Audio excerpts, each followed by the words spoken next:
बिस्मिल्लाहिर्रहमानिर्रहीम। अस्सलाम वालेकुम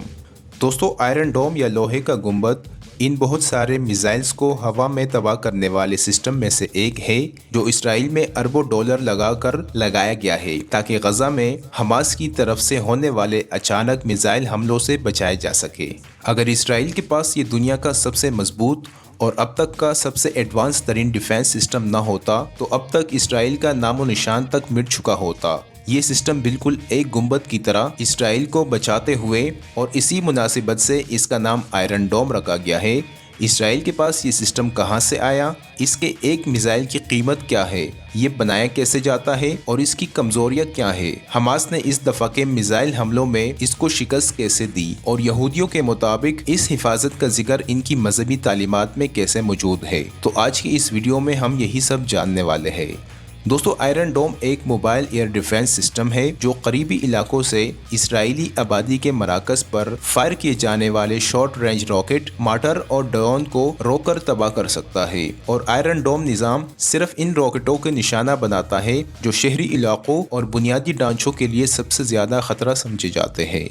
इसे इसराइली शहरों और कस्बों को हज़ारों रॉकेट हमलों से बचाने के लिए इस्तेमाल किया जाता रहा है। आयरन डोम 3 अहम अनासिर पर मुश्तमिल है: इंटरसेप्टर्स के साथ एक लॉन्चर और एक रेडार जो आने वाले प्रोजेक्टाइल का पता लगाता है और एक कंट्रोल सिस्टम जो खतरात की रफ्तार और इसके असरात का हिसाब लगाता है और इन रॉकेट्स को नज़रअंदाज करता है जो गैर आबादी वाले इलाकों या समंदर में उतरने का इम्कान रखते हो। ये निज़ाम बेक वक्त मुतअद्दिद खतरात से निमट सकता है और फी बैटरी 155 मुरब्बा किलोमीटर तक कवरेज फराम कर सकता है। हर बैटरी में 3 से 4 लॉन्चर्स होते हैं और हर लॉन्चर में 20 इंटरसेप्टर्स होते हैं। इंटरसेप्टर्स रेडार के जरिए रहनुमाई करते हैं और रॉकेटों को दरमियानी हवा में एक जोरदार धमाके से तबाह कर देते हैं।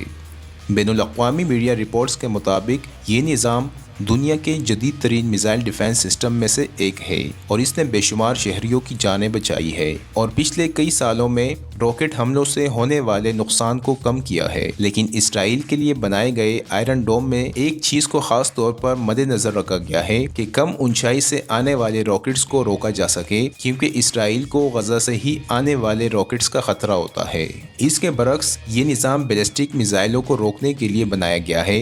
आयरन डोम सिस्टम से फ़ायदा उठाने के लिए इसके लगाने की लोकेशन सबसे ज़्यादा अहमियत रखती है, जिसे इसराइल ने इस वक्त सिर्फ गजा की तरफ से आने वाले मिसाइल रॉकेट हमलों से बचने के लिए एक मखसूस एरिया के अंदर लगाया हुआ है। इसके अलावा अगर किसी और मुल्क या इलाके से ये रॉकेट फायर किए जाते हैं या ज़्यादा दूरी से या ज़्यादा करीब से, तो ये सिस्टम और इसका रेडार उन्हें डिटेक्ट नहीं कर सकता,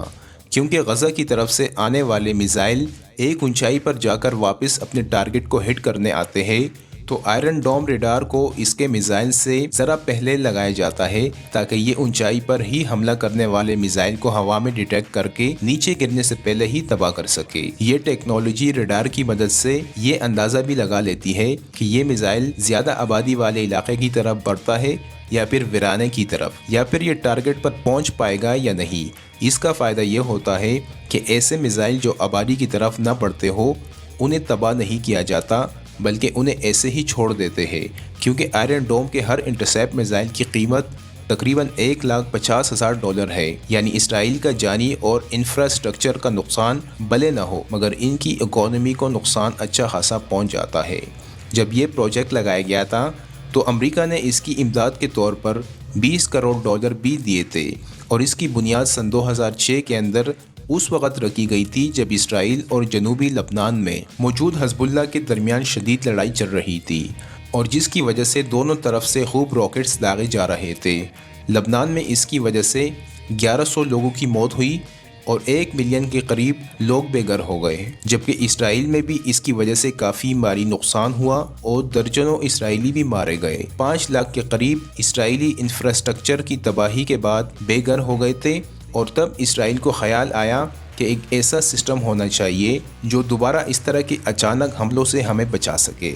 लिहाजा ये काम इसराइल की डिफेंस कंपनी रफ़ाइल एडवांस सिस्टम को सौंपा गया, जिसने ये ऐलान किया था कि वो एक मिसाइल को हवा में ही तबाह करने का डिफेंसिव सिस्टम बनाने वाले हैं और इसके लिए अमेरिका ने उन्हें $20 करोड़ इमदाद दी और कुछ ही सालों की रिसर्च के बाद आखिरकार 2011 के अंदर ये पहली बार मंजर आम पर आ गया। جسے آئرن ڈوم کا نام دیا گیا۔ لیکن آپ یہ نہ سمجھیں کہ یہ سسٹم بالکل ہی پرفیکٹ ہے، اس کی کچھ کمزوریاں یا خامیاں بھی ہے، لیکن اس بات میں بھی کوئی شک نہیں کہ آئرن ڈوم نے اسرائیلیوں کو کئی بار اور کئی خطرناک حملوں سے بچایا ہے، مگر یہ مکمل طور پر 100% کامیاب نہیں ہے۔ اسرائیل اور حماس کے درمیان جنگ شروع ہونے کے بعد سے اسرائیل کے جدید اور مؤثر دفاعی نظام کے بارے میں بہت سی چمگوئیاں ہو رہی ہے۔ ہر کوئی تشویش میں مبتلا ہے کہ اسرائیل کا مشہور آرٹیفیشل انٹیلیجنس کا نظام اتنے بڑے حملے کو کیسے روکنے میں ناکام رہا۔ میڈیا رپورٹس کے مطابق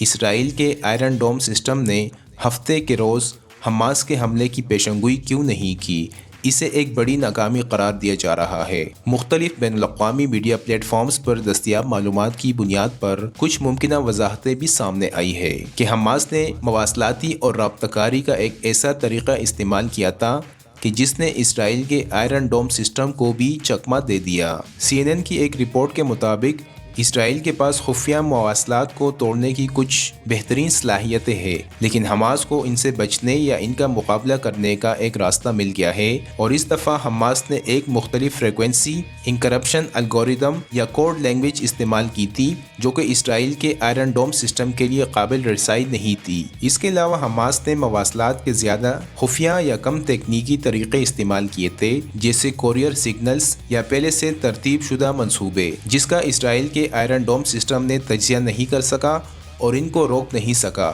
یہودیوں کا اس ڈیفنس سسٹم کے بارے میں ماننا ہے کہ تورات کے اندر اس پروٹیکشن یا حفاظت کا ذکر خدا کی طرف سے بیان کیا گیا ہے، جو کہ خدا نے دنیا کے مستقبل سے متعلق منصوبوں پر فوکس کر دیا۔ اس میں لکھا ہے کہ خدا کیسے ایک مزار کی طرح ان کے شہر کو دن کے اندر بادل کی طرح اور رات میں آگ کے شعلوں سے ایک ایسے حفاظتی گنبد سے ان کو بچائے گا جیسے کپڑے جسم کو بچاتے ہیں، اور جس کے بعد ان کا اچھا وقت شروع ہو جائے گا۔ جبکہ کرسچن پادریوں کے مطابق ان کی کتاب میں لکھا ہوا ہے کہ ایک وقت آئے گا کہ جب ارض مقدس پر یعنی یروشلم پر، جو کہ اسرائیل کے اندر موجود ہے، اس کے جنوب سے متحدہ قوتیں مل کر اس پر حملہ کریں گے، جو آج کے دور کے مطابق وہ رشیا، ایران اور شام کو مانتے ہیں۔ لیکن ہم جانتے ہیں کہ الہامی کتابوں کے اندر، خاص طور پر توریت میں رد و بدل کرنے میں اس قوم کا کوئی ثانی نہیں ہے، جبکہ انجیل کے ساتھ بھی وقت گزرنے کے ساتھ ساتھ یہی سلوک کیا گیا۔ تو ان آیات سے تو ایسے لگتا ہے جیسے خدا نے اس قوم کو نہتی فلسطینی مظلوم قوم پر ظلم کرنے، ان کے گھر چھین کر تباہ کرنے یا انہیں قتل کرنے کا فری لائسنس دے دیا ہے۔ اور ظاہر ہے کہ خدا کی ذات قرآن پاک میں فرماتی ہے کہ جس نے ایک انسان کا ناحق قتل کیا، وہ ایسا ہے جیسے پوری انسانیت کا قتل کیا ہو۔ کیا یہ الفاظ اس بدعمال اور پٹکاری ہوئی قوم کے لیے اللہ تعالیٰ کے ہو سکتے ہیں کہ مظلوموں پر ظلم کرنے کے باوجود بھی آئرن ڈوم کی صورت کے اندر میں تمہارے شہر کو یا تمہارے ملک کو حفاظت فراہم کروں گا؟ ہرگز نہیں، بلکہ یہ خود سے شامل کردہ ان کی من گڑت روایات ہے جو کہ صدیوں سے یہ اپنے ہی قوم کو بیوقوف بنا کر شامل کرتے چلے آ رہے ہیں۔ ناظرین، اسی امید کے ساتھ کہ آپ کو ہماری یہ ویڈیو پسند آئی ہوگی، مزید اس طرح کی ویڈیو کے لیے ہمارا چینل info@miraj کو سبسکرائب کریں۔